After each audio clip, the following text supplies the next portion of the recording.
Fortuné Kouadio habite depuis 5 ans le quartier Aboboté dans la commune d'Abobo.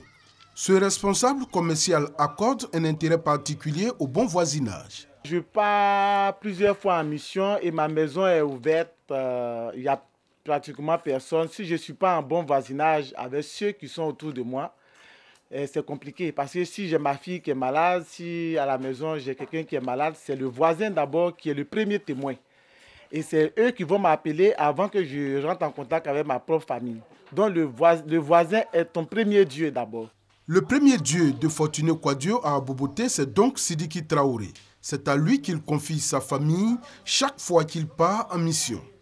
Nous vivons ici en parfaite harmonie. Donc il faut toujours, quand tu pars en mission, je reviens, alors je viens rendre visite à la famille qui a protégé ma maison avant mon arrivée. Vraiment, il aime tout le monde. Il n'y a pas à faire de musulmans ou bien chrétiens. C'est-à-dire, dans le quartier, vraiment, on est tous la même chose. Si c'est fête des chrétiens, on est chez lui. Quand c'est pour les musulmans, il est chez moi. C'est ce bel exemple de vie en société qui a poussé les habitants du quartier à mettre sur pied cette association dénommée Association Solidarité. À travers cette initiative, ils entendent renforcer la cohésion en leur sein et aussi montrer aux plus jeunes l'intérêt d'une bonne cohabitation. Si ton voisin, tu pars, tu ne dis pas bonjour à ton voisin. Si jamais il lui arrive quelque chose, il t'arrive quelque chose, à qui tu vas t'adresser si c'est qu'à ton voisin? Ton frère n'est pas là, ton parent n'est pas là. C'est ton premier voisin qui est ton premier parent. Si nous sommes unis au sein de l'association, je pense que les querelles, on ne va même pas les voir. Que ceux qui sont dans les besoins, si nous autres, nous sommes là pour les aider, quelle parole il aura? Pour cette cérémonie de sortie officielle de l'association, les initiateurs ont pris pour parrain le président de la FENACI, la Fédération nationale des acteurs du commerce de Côte d'Ivoire. Pour Farikou Soumaoro, de telles initiatives méritent d'être soutenues. Tu peux avoir des frères, tu peux avoir des soeurs, mais peut-être qui n'habitent pas avec toi. Mais si tu as un malheur, c'est le voisin qui est le premier à être informé. Donc vraiment, il faut cultiver le bon voisinage. L'association Solidarité, à partir de cette présentation officielle, entend mener de nombreuses actions afin d'améliorer le cadre de vie des habitants du quartier Aboboté. Déjà, elle veut s'attaquer au problème d'accès au quartier par cette voie d'engrais pétro-ivoire qui manque de canalisation. Une trêve sociale en Côte d'Ivoire entre le gouvernement et les syndicats de fonctionnaires. C'est l'aboutissement d'un processus de négociation, mais surtout d'une longue période de grève à répétition, jugée parfois intempestive par les autorités. Avec cet accord signé ce jeudi 17 août, à quoi doivent désormais s'attendre les Ivoiriens? Une trêve sociale n'est rien d'autre qu'une période où vous prenez possession de tout le dossier, tous les contours de dossier, tous les paramètres de dossier, avant de donner une décision finale. Donc pour résoudre définitivement le problème, on demande une période. Et cette période, c'est ce qu'on appelle la trêve. 5 ans pour résoudre de façon progressive les revendications, notamment celles liées au stock des arriérés de salaire. C'est l'engagement que doit tenir le gouvernement. Les travailleurs et responsables syndicaux, quant à eux, sont appelés à respecter la trêve sociale. Si avant les 5 ans, tous les partis respectent l'accord, il n'y a pas de problème. L'accord, c'est sur la bonne foi des uns des autres, sur la bonne foi des uns des autres. Et je pense qu'une fois que c'est signé, par chaque camp, on met les moyens pour le respecter. La trêve sociale fait-elle seulement appel à la bonne foi des signataires? Autrement dit, a-t-elle un fondement ou une contrainte juridique? Il y a un fondement juridique, mais ce qu'il faut retenir, c'est que c'est un accord suite à une négociation. Les documents sont déposés au niveau du tribunal, donc il y a un suivi qui est fait. Fondement juridique ou contrainte morale, la trêve sociale a ceci de particulier. C'est que chacune des deux parties doit faire amende honorable pour préserver la paix sociale.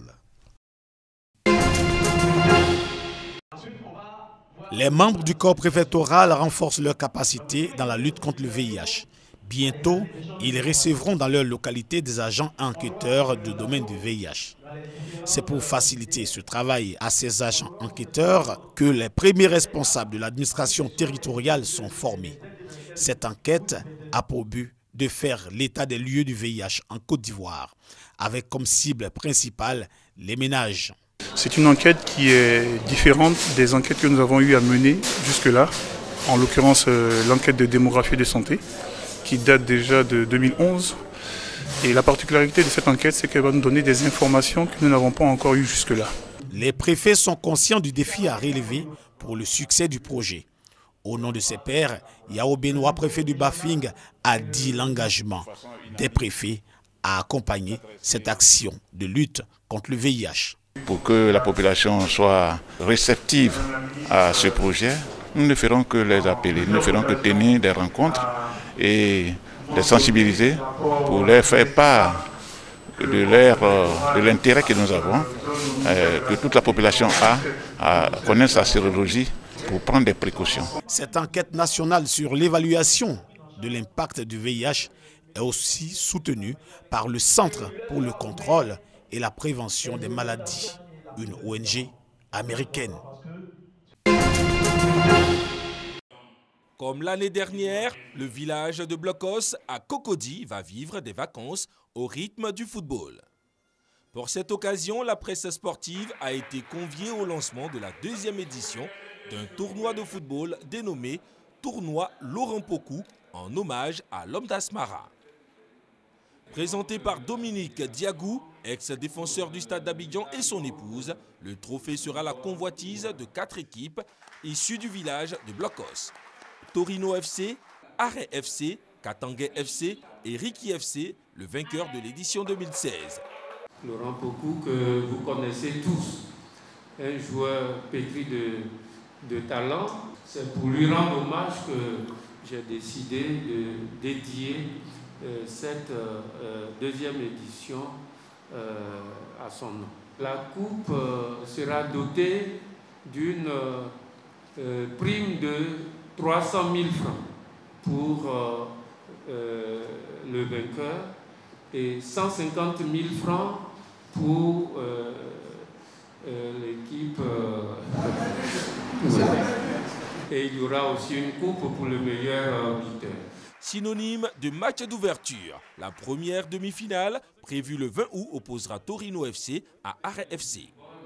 Riki FC, le champion sortant, et Katangé en découdront lors de la 2e demi-finale le 27 août, avant la grande finale le 3 septembre au stade Gaumont de Blocos.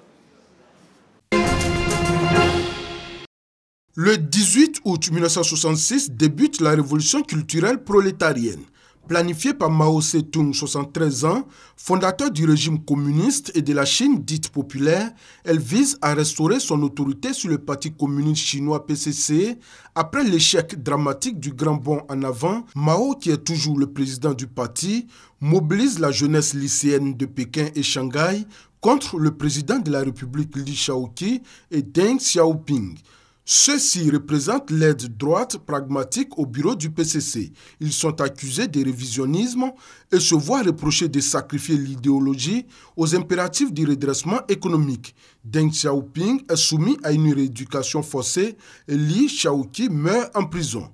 Emportés par leur élan, les jeunes de toutes conditions sociales se rassemblent sous l'étiquette de Garde rouge. Ils brandissent le petit livre rouge des pensées du président Mao, un recueil de formules prud'homesques que tout bon révolutionnaire se doit d'apprendre par cœur et répéter à tout propos. Ils multiplient les réunions politiques et les rassemblements de masse, s'expriment par Dazibao, affiches manuscrites et bousculent au sens propre et au sens figuré les institutions du pays. Dans les 2 années qui suivent, ils lynchent à mort leurs maîtres et les supposés représentants de la bourgeoisie. Ils saccagent aussi les temples, les monuments patrimoniaux ou encore les magasins en relation avec l'ordre ancien. Ils brûlent des livres anciens. Humilié, le grand écrivain Lao Tse choisit de se suicider plutôt que de se rendre à une convocation de la police. La révolution culturelle séduit par ses outrances une frange de la jeunesse estudiantine et bourgeoise d'Occident. Les représentants des droites européennes comme Alain Péréphyte ou Valéry Giscard d'Estaing n'échappent pas à la maolatrie ambiante. Le 27 janvier 1968, Mao décide enfin de mettre fin aux turbulences de la révolution culturelle.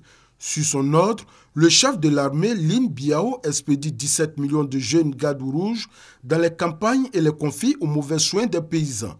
Beaucoup deviendront du coup des opposants déterminés au maoïsme. En septembre 1971, Li Biao, connu comme l'auteur du Petit Livre Rouge, et le dauphin de Mao est bien que malade soupçonné par ce dernier de vouloir le renverser. Il s'écrase en avion en tentant de s'enfuir en URSS. Les troubles ne s'arrêtent pas pour autant. Ils se prolongent jusqu'à la mort de Mao le 9 septembre 1976 du fait du conflit entre sa femme Jiang Qing qui tente de relancer la révolution culturelle et le premier ministre Zhou Enlai. La révolution culturelle se solde en définitive par plusieurs millions de victimes et un profond recul de l'économie du pays qui ne pèse plus que 3 à 4% de l'économie mondiale.